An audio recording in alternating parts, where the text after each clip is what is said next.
Okay, so last class में हम लोगों ने डिस्कस किया था वेक्टर डिफरेंशिएशन।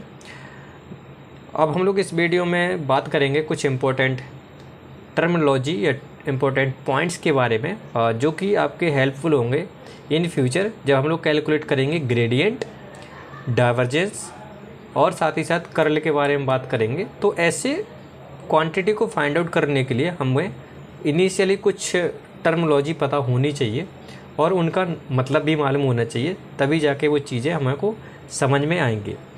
तो हम लोग उन्हीं को कंटिन्यू करते हैं। तो पहली क्वांटिटी है आपकी, या पहली टर्मिनोलॉजी अगर मैं बोलूँ तो आपको बहुत सारी बुक्स में स्केलर पॉइंट फंक्शन लिखा मिलेगा या फिर स्केलर फील्ड लिखा मिलेगा।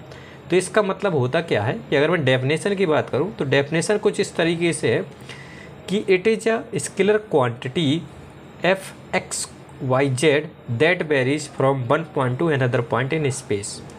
इसका मतलब क्या है कि एक स्केलर क्वांटिटी जिसकी वैल्यू स्पेस के हर एक पॉइंट में वो वैल्यू चेंज हो रही है, ऐसी क्वांटिटी को बोलते हैं हम लोग स्केलर पॉइंट फंक्शन या फिर स्केलर फील्ड। जैसे कि अगर मैं एग्जांपल की बात करूं टेम्परेचर, तो टेम्परेचर की वैल्यू हर एक पॉइंट पर स्पेस के अलग अलग होती है, इसलिए यहाँ पर एक एग्जाम्पल के रूप में भी बोल सकते हैं कि टेम्परेचर क्या है, हमारा एक स्केलर फील्ड का एग्जाम्पल है।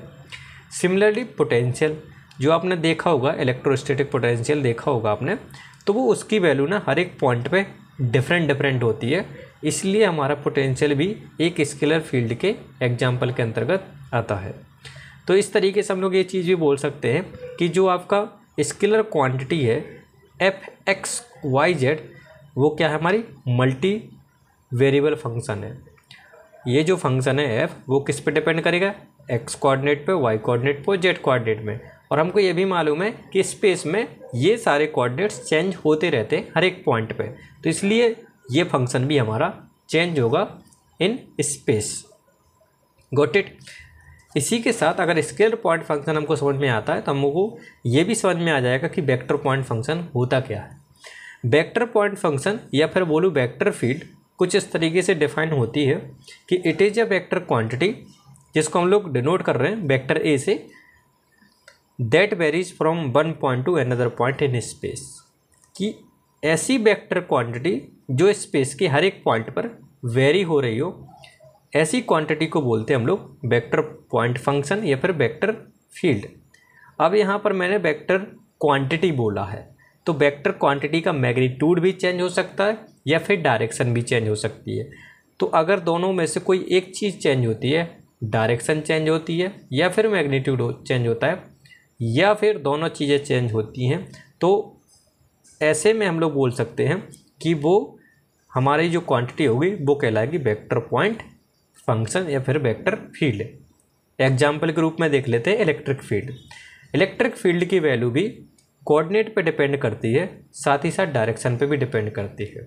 तो डिफरेंट पॉइंट्स पर इस क्वांटिटी की वैल्यू डिफरेंट होती है। सिमिलरली आपकी मैग्नेटिक फील्ड की वैल्यू भी डिफरेंट पॉइंट्स पर डिफरेंट होती है। तो यहाँ से हम लोग दो पॉइंट्स क्लियर कर लेते हैं कि स्केलर पॉइंट फंक्शन क्या होता है और वेक्टर पॉइंट फंक्शन क्या होता है। तीसरा जो आपका इम्पोर्टेंट डेफिनेशन आपको याद रखनी है या फिर आपको टर्मिनोलॉजी याद रखनी है, वो है आपकी लेवल सरफेस। लेवल सरफेस होता क्या कि ऐसी सरफेस, मैंने यहाँ पर डिफाइन भी किया है कि the surface for which the value of scalar point function is same at all points on the surface. ध्यान रखिएगा, लेवल सरफेस के ऐसी सरफेस है जिसमें जो स्केलर पॉइंट फंक्शन की वैल्यू है वो सेम होती है ऑल दी पॉइंट्स, और वो सारे पॉइंट्स कहाँ होने चाहिए, उस सरफेस पे। तो ऐसी सरफेस को बोलते हैं हम लोग लेवल सरफेस। Got it. किसकी वैल्यू सेम रहेगी, पॉइंट फंक्शन की, वो भी स्केलर पॉइंट फंक्शन की। सो अगर मैं लेवल सरफेस को मैथमेटिकली एक्सप्रेशन करना चाहूँ तो कुछ इस तरीके से मैं इसको लिख सकता हूँ कि function of x y z वो कैसा होगा, कांस्टेंट होगा ऑन दी सरफेस। एग्जाम्पल में अगर मैं देखूं तो आपने इलेक्ट्रोस्टैटिक में पढ़ा होगा इक्विपोटेंशियल सरफेस। अब इक्विपोटेंशियल सरफेस में होता क्या है कि ऐसी सरफेस जिन पर या फिर बोलूँ कि जिस पर हर एक पॉइंट पर स्केलर पॉइंट फंक्शन की वैल्यू क्या होती है, सेम होती है। तो ऐसी सरफेस को क्या नाम दिया गया, लेवल सरफेस। और अगर मैं यही बात इलेक्ट्रोस्टैटिक में करूं तो आपको पता होना चाहिए कि point charge due two point charge, अगर क्यू की बात करूं, इसकी वजह से अगर मैं पोटेंशियल निकालना चाहूं एट आर डिस्टेंस पर, तो वो कुछ इस तरीके से डिफाइन होता है। सिमिलरली पढ़ा होगा आपने 1/4πε/q/r, और आर हमारा क्या होता है, पोजीशन वेक्टर का मैग्नीट्यूड, कुछ इस तरीके से डिफाइन होता है। तो आपको मालूम होना चाहिए कि ये जो है हमारा, ये हमारा क्या है, एक स्केलर पॉइंट फंक्शन। क्यों? क्योंकि हमारा ये एक्स वाई जेड पर डिपेंड कर रहा है। अब अगर मैं इक्विपोटेंशियल सरफेस की बात करूं तो इक्विपोटेंशियल सरफेस पे हमारी जो बी की वैल्यू होती है वो कांस्टेंट होती है, मतलब हर एक पॉइंट पे वैल्यू क्या आती है, सेम आती है। तो इसलिए अगर मैं यहाँ पे कांस्टेंट की जगह सी यूज कर लूँ तो यहाँ से लेवल सरफेस या फिर इक्विपोटेंशियल सरफेस की इक्वेशन निकल के फाइंड आ जाती है। और आप लोग यहाँ से देख सकते हो कि वो इक्विपोटेंशियल सरफेस है क्या, x² + y² + z² = k²। और यहाँ से हम लोग पता कर सकते हैं कि ऐसी सरफेस की जो शेप होगी वो कैसी होगी, स्फीयर की शेप। ठीक है, तो आपका जो पॉइंट चार्ज होता है, इसकी वजह से जो आपके इलेक्ट्रिक फील्ड जनरेट होती है, साथ ही साथ जो आपका पोटेंशियल होता है एट आर डिस्टेंस या फिर बोलो रेडियस पे, तो ऐसी सरफेस के हर एक पॉइंट पर उस पोटेंशियल की वैल्यू क्या होती है, सेम होती है। तो शॉर्ट में हम लोग ये याद रख सकते हैं कि ऐसी सरफेस जिन पर स्केलर पॉइंट फंक्शन की वैल्यू सेम होती है, ऐसे सरफेस को बोलते हैं हम लोग लेवल सरफेस। दूसरा एग्जांपल अगर मैं बात करूं, आइसोथर्मल सरफेस। अब आइसोथर्मल सरफेस का मतलब क्या है कि टेम्परेचर का क्या होगा, हर एक पॉइंट पे सेम होगा। ऐसी सरफेस को बोलते हैं हम लोग क्या, आइसोथर्मल सरफेस। और अगर मैं इसी सरफेस का एक्सप्रेशन लिखना चाहूँ तो क्या लिखूँगा, Tx, y, z = कांस्टेंट, मतलब इस स्केलर पॉइंट फंक्शन की वैल्यू क्या होगी, वो कांस्टेंट होगी। आई होप ये 3 टर्मिनोलॉजी आपको याद हो जाएगी धीरे धीरे। नाउ फोर्थ टर्मिनोलॉजी है हमारी ग्रेड या फिर डेल ऑपरेटर। ग्रेडियंट या फिर डेल ऑपरेटर को कुछ इस तरीके से हम लोग डिफाइन करते हैं, delta = del/del x i cap plus del/del j cap plus del/del z k cap.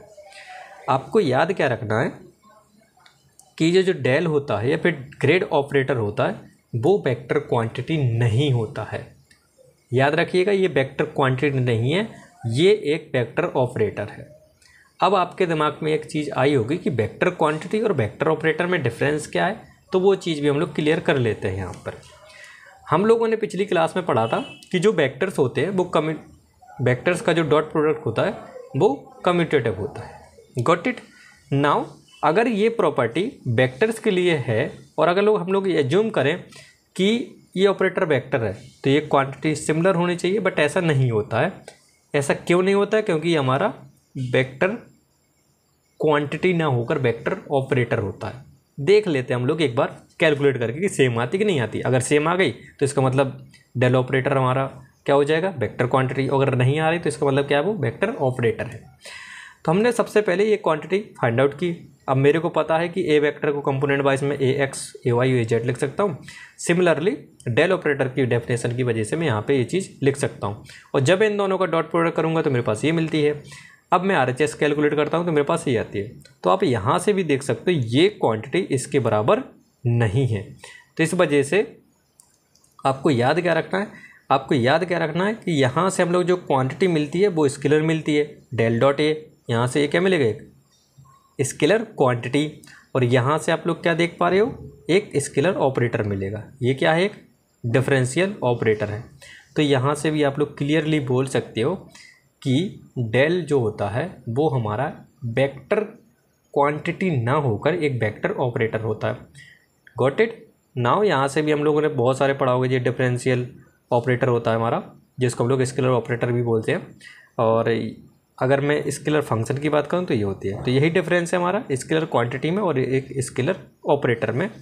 But यही चीज़ यहाँ पर वेक्टर के फॉर्म में है, तो इसलिए हमको इसको वेक्टर ऑपरेटर बोलेंगे, वेक्टर क्वांटिटी नहीं है। ध्यान रखिएगा इस चीज़ को, ठीक है। तो ये टर्मिनोलॉजी के साथ हम लोग शुरू करते हैं कुछ ग्रेडियंट के बारे में, या gradient of scalar point function.